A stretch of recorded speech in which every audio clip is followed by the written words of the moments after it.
सुन लो, अगर आपके घर में जिस तरह की गलतियां आज हो रही हैं वैसी अगर थोड़ा भी और बढ़ गई तो घर स्वर्ग क्या बनेगा।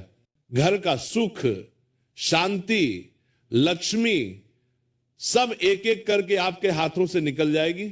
घर में होने वाली 3 छिपी हुई अशुभ घटनाएं किसी भी परिवार को खाते पीते से उठाकर एकदम बर्बादी के दरवाजे पर पहुंचा देती है। इसलिए संभल कर बैठिए, अपने घर को सच में स्वर्ग कैसे बनाना है और किन गलतियों से बचना है, वरना परिणाम बहुत भारी पड़ेगा। इस दिव्य कथा को ध्यान लगाकर शुरू से लेकर अंत तक सुनिए, क्योंकि इसके प्रत्येक शब्द में वह शक्ति छिपी है जो आपके जीवन का अंधेरा मिटाकर घर में उजाला ला सकती है। बहुत समय पहले की बात है, एक छोटा सा गांव था जिसका नाम था सुखपुर। नाम तो सुखपुर था, लेकिन वहां एक सेठ रहता था धनराज। उसके पास धन की कोई कमी नहीं थी, बड़ी हवेली, नौकर चाकर, खेत खलिहान सब कुछ था। पर उसके घर में एक चीज नहीं थी, शांति। दिन रात घर में कलह मची रहती थी। कभी बेटे बहू में झगड़ा, तो कभी सेठ और सेठानी में तू मैं।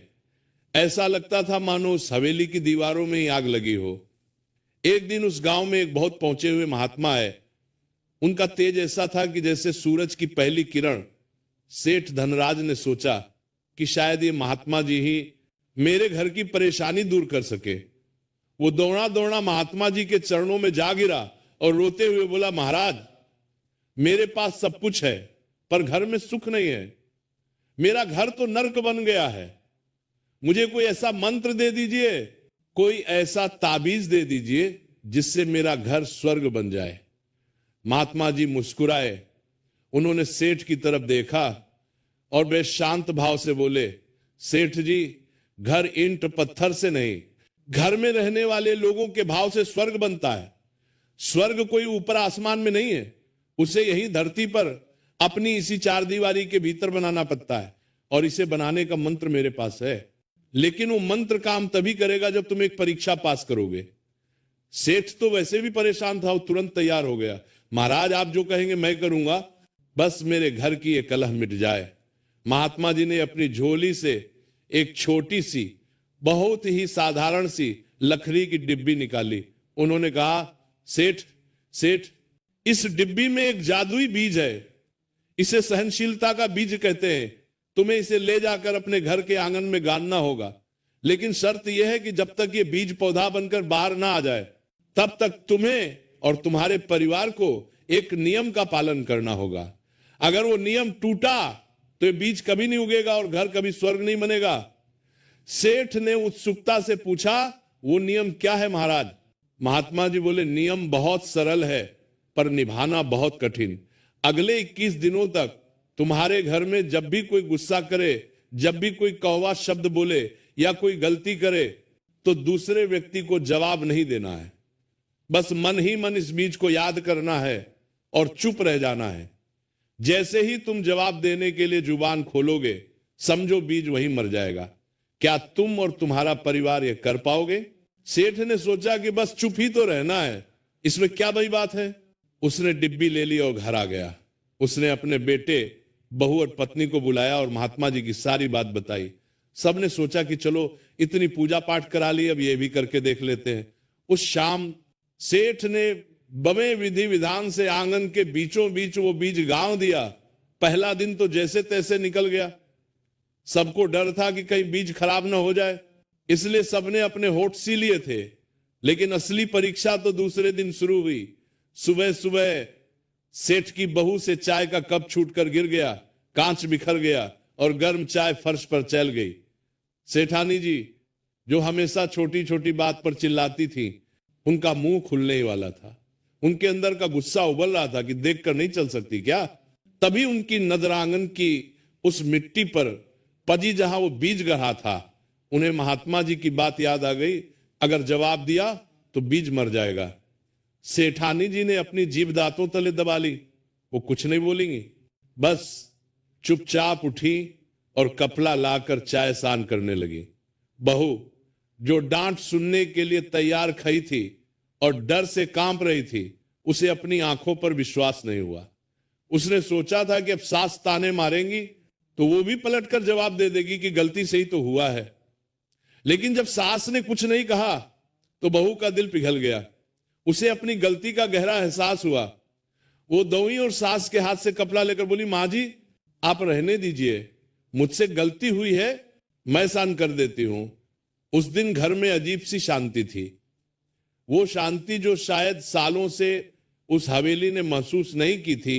एक छोटी सी चुप्पी ने उस लड़ाई को रोक दिया था जो शायद पूरे दिन घर का माहौल राप करती। लेकिन भक्तों, ये तो बस शुरुआत थी, अभी तो पुराने घाव भरने बाकी थे और परीक्षा और भी कठिन होने वाली थी। तीसरे दिन सेठ जी दुकान जाने की तैयारी कर रहे थे। उन्होंने अपने बेटे से कुछ कागज मांगे थे जो बेटे ने कहीं रखकर भुला दिए थे। सेठ जी को बहुत जरूरी काम था, उन्हें देर हो रही थी। उनका पारा 7वें आसमान पर चढ़ गया। वो चिल्लाने ही वाले थे, तुझसे एक काम ठीक से नहीं होता, नकारा है तू।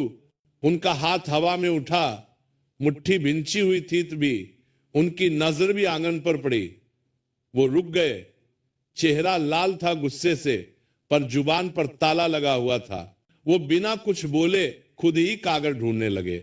बेटा जो पिता के गुस्से के आगे हमेशा विद्रोही हो जाता था और घर छोड़ने की धमकी देता था, वो पिता को चुप देखकर हैरान रह गया। उसे लगा कि आज पिताजी ने अपनी आदत बदल ली तो मुझे भी कुछ करना चाहिए। उसने पूरा घर छान मारा और आखिरकार कागज ढूंढ ही निकाले। जब उसने पिता के हाथ में कागज दिए तो सेठ जी ने बिना कुछ बोले बस उसके कंधे पर हाथ रख दिया। बेटे को लगा जैसे सालों बाद पिता ने उसे प्यार से छुआ हो। उस दिन बिना किसी शोर शराबे के काम हो गया। भक्तों, देख रहे हो, महात्मा जी ने कोई जादू नहीं किया था, बस प्रतिक्रिया को रोक दिया था।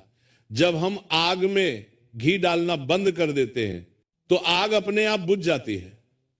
लेकिन अभी तो बीज को पौधा बनने में बहुत समय था और इंसान का मन बड़ा चंचल होता है। क्या सुखपुर का वो सेठ और उसका परिवार 21 दिनों तक इस तपस्या को निभा पाएगा? क्योंकि अभी एक ऐसी घटना होने वाली थी जो उनके सब्र के बांध को तोड़ने वाली थी। सुखपुर के सेठ धनराज और उसके परिवार की, जिन्होंने उस महात्मा के दिए सहनशीलता के बीज को बचाने के लिए मौन रहने का व्रत लिया था। जैसा कि मैंने कहा, शुरुआत के 2-3 दिन तो जोश जोश में निकल गए, लेकिन असली परीक्षा अब शुरू होने वाली थी। कहते हैं ना, जब आप अच्छा काम करने चलते हैं तो बाधाएं सबसे पहले आती हैं। चौथा और 5वां दिन आते आते उस घर के लोगों का हाल बेहाल होने लगा। आदत बहुत बुरी चीज होती है। सेठानी को आदत थी हर बात पर टोकने की, सेठ को आदत थी हुक्म चलाने की, और बहू बेटे को आदत थी पलटकर जवाब देने की। अब जब जुबान पर ताला लगा था तो मन के अंदर तूफान चल रहा था। उनके अंदर का गुस्सा जो पहले जुबान से निकलकर दूसरों को जलाता था, अब अंदर ही अंदर उन्हें बेचैन कर रहा था। 6ठे दिन की बात है, सेठ जी के घर उनका एक पुराना मुनीम आया। वो मुनीम थोड़ा चालाक था और उसे घर की लड़ाइयों के बारे में पता था। उसने आते ही बातों बातों में सेठानी के सामने बहू की चुगली कर दी। उसने कहा, सेठानी जी, सुना है आपकी बहू ने मायके में आपकी बुराई की है। अब सोचिए भक्तों, ये बात सुनकर किस सास का खून नहीं खौलेगा? ये तो बारूद में चिंगारी डालने वाली बात थी। सेठानी का चेहरा गुस्से से तमतमा गया, उनकी आंखों में अंगारे थे। वो उठी और जोर से चिल्लाने ही वाली थी, अरियो कुलच्छनी। लेकिन तभी उनकी साड़ी का पल्ला आंगन में लगे उस पौधे की सुरक्षा के लिए बनाई गई बाम में अटक गया। उनका ध्यान नीचे गया, उन्हें वो गन्हा हुआ बीज याद आ गया। महात्मा के शब्द कानों में गूंज गए, अगर नियम टूटा तो घर कभी स्वर्ग नहीं बनेगा। सेठानी ने एक गहरी सांस ली। उन्होंने मुनीम की तरफ देखा और बस मुस्कुरा कर रह गई। मुनीम हैरान था, वो तो तमाशा देखने आया था। उसने फिर कुरेदा, क्या हुआ सेठानी जी, आपको गुस्सा नहीं आया? सेठानी ने वह संयम से बहुत धीमी आवाज में कहा, मुनीम जी, सुनी सुनाई बातों पर घर नहीं जलाए जाते, आप जलपान कीजिए। बहू जो रसोई के दरवाजे के पीछे खड़ी होकर ये सब सुन रही थी, उसकी आंखों से आंसू बह निकले। उसे पता था कि मुनीम झूठ बोल रहा है, लेकिन उसे यह भी पता था कि पहले उसकी सास बिना जांचे परखे उसे घर से निकालने की धमकी दे देती थी। आज उसी सास ने उसकी इज्जत रख ली थी। उस दिन बहू के मन में सास के लिए डर की जगह पहली बार श्रद्धा ने जन्म लिया। शाम को जब सब साथ बैठे तो माहौल में एक अजीब सा भारीपन तो था, लेकिन वो कड़वाहट नहीं थी। सब एक दूसरे को देख रहे थे, मानो कह रहे हो कि मैं समझ रहा हूं कि तुम कितनी मुश्किल से चुप हो। ये जो समझ थी ना भक्तों, यही वो नींव थी जिस पर स्वर्ग की ईंट रखी जा रही थी। लेकिन अभी तो सिर्फ एक हफ्ता बीता था, अभी तो अहंकार का टूटना बाकी था। 8वें दिन सेठ धनराज को व्यापार में एक बड़ा घाटा हो गया। उनका मन बहुत खट्टा था। इंसान जब बाहर से हारकर आता है तो घर पर अपना गुस्सा उतारता है। सेठ जी घर आए तो भोजन में नमक थोड़ा कम था। बस फिर क्या था, उनका हाथ उठा थाली फेंकने के लिए, लेकिन ऐन वक्त पर उनके बेटे ने, वही बेटा जिससे उनकी कभी नहीं पटती थी, दौड़कर पिता के हाथ को थाम लिया और धीरे से बोला, पिताजी आज दिन रात था आपका, मैं जानता हूं, लाइए मैं पानी पिलाता हूं। सेठ जी सन्न रह गए। जिस बेटे को वो नकारा समझते थे, उसने आज उनके गुस्से को शांत किया था। थाली नहीं फेंकी गई। उस रात सेठ जी को नींद नहीं आई। वो सोचते रहे कि अगर आज मैं चिल्ला देता तो घर में फिर वही नर्क बन जाता। मौन ने आज फिर एक युद्ध टाल दिया था। प्रिय दर्शक बंधु, कथा समाप्त होने से पहले मैं आपसे सिर्फ इतना ही कहना चाहता हूं, आपके एक छोटे से क्लिक में किसी की जिंदगी बदलने की ताकत छुपी है। हम इस चैनल से जो भी कमाई होती है उसका हर हिस्सा एक इंसान, एक पशु पक्षी और एक जीव जंतु की सेवा में लगाया जाता है। जब आप सब्सक्राइब करते हैं, आप सिर्फ एक बटन नहीं दबाते, आप एक भूखे को भोजन देते हैं, एक घायल पक्षी का इलाज करवाते हैं, एक असहाय जीव को नई सांस देते हैं। शायद आप सोचें मेरे एक सब्सक्राइब से क्या होगा, तो मैं दिल से कहता हूं आपके एक सब्सक्राइब से एक जिंदगी मुस्कुराती है। तो आज अगर आपके दिल में जरा सा भी प्यार है, थोड़ी सी भी करुणा है, अगर आपको लगता है कि हम किसी के लिए कुछ अच्छा कर रहे हैं, तो इस नेक काम में बस एक लाइक और सब्सक्राइब से जुड़ जाइए। आपका हर क्लिक किसी की उम्मीद बन जाता है, किसी की प्रार्थना बन जाता है। तो आइए हम मिलकर सिर्फ कथा न सुने, बल्कि किसी जीवन के रक्षक भी बने। अभी सब्सक्राइब करिए और प्रेम का ये संदेश आगे बढ़ाइए। जय राधे राधे।